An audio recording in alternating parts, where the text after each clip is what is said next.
Yeah, so ano yung mga current na mga pinapromote na San Mateo Rizal sa tourism? In terms of mga restaurants po, right now, ang talagang in is yung aming 9 Waves Resorts, and then the Stantia, which won prestigious architectural award po. And then we also have, of course, yung Timberland Heights Resorts.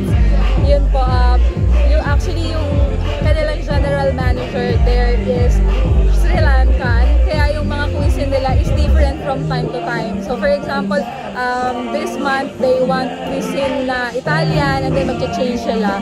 So ganun po yung ginagawa ng Timberland right now. And then we also have UCMTV Adventure Park dito po sa Silangan. So ganun din yung ino-offer namin. Skyline din yung view, merong horseback riding doon, merong ATV, meron ding biking, and then a lot of outdoors activity po.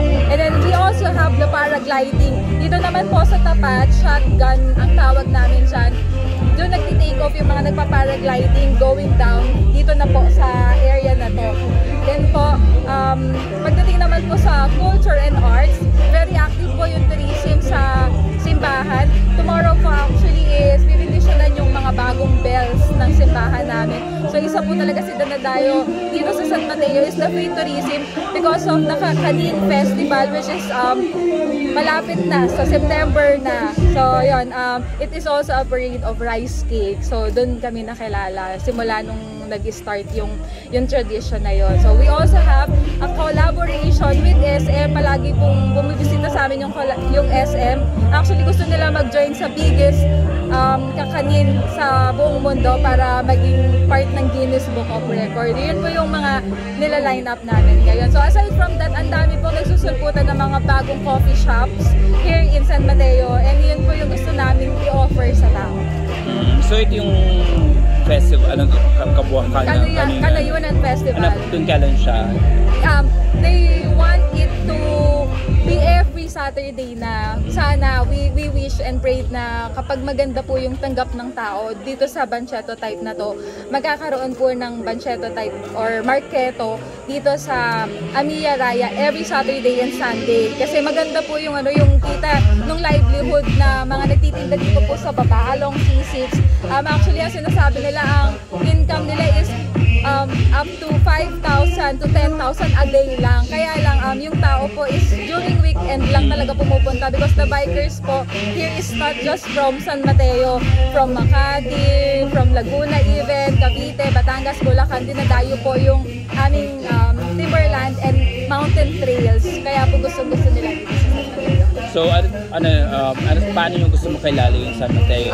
Yes, we are praying na maging next mountain biking capital of the Philippines ang San Mateo. So, we are working on that. Kung sakali na merong isang civil organization na magpo-promote ng San Mateo. Kasi I learned na hindi pala kami yung pwedeng lumapit sa DOT para maging next mountain biking capital kami. Kailangan pala NGO or CSO yung maglalapit sa DOT para kami ay maging mountain biking capital.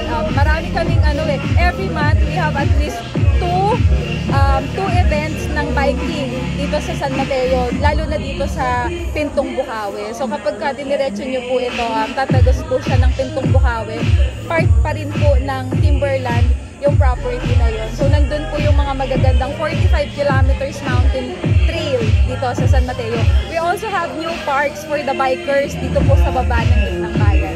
So how do you parang promote or parang sinesecure yung safety ng mga bikers? So yes, opo.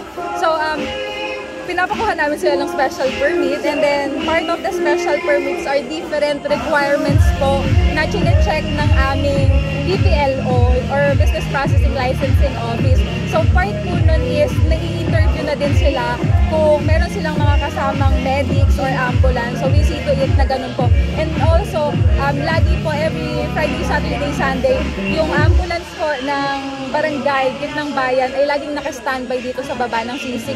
Also, one call away lang kami, yung mga ambulance namin naka-standby po sa munisipyo. Dito lang din sa Gitnang Bayan. So, in 10 minutes, mapupunta pinupuntahan po. Baka sabi nga nila parang challenging daw yung paakyat. Oo, So, parang, medyo challenging lang. so, do you encourage yung mga kahit mga amateur bikers or dapat talaga mga professional na aakyat? For me, wag po muna pag amateur. Actually, yun yung nagiging problema namin. Medyo prone to accident po yung tinatawag nilang sigo, yung mga paliko na trail dito. Kaya lang po, yun po yung challenge ng bikers eh. So kung amateur sila, tapos gusto nilang mag-level up, yun po talaga yung gusto nilang daanan. Yun po, dun po kami medyo nagkakaproblema. Pero lagi kami may standby ambulance. Congratulations. Thank you po. Hope sana maging ano na kayo, ma-award na kayo ng DOT din. Sana makilala na yung San Mateo. Sana po lagi kayong nandito.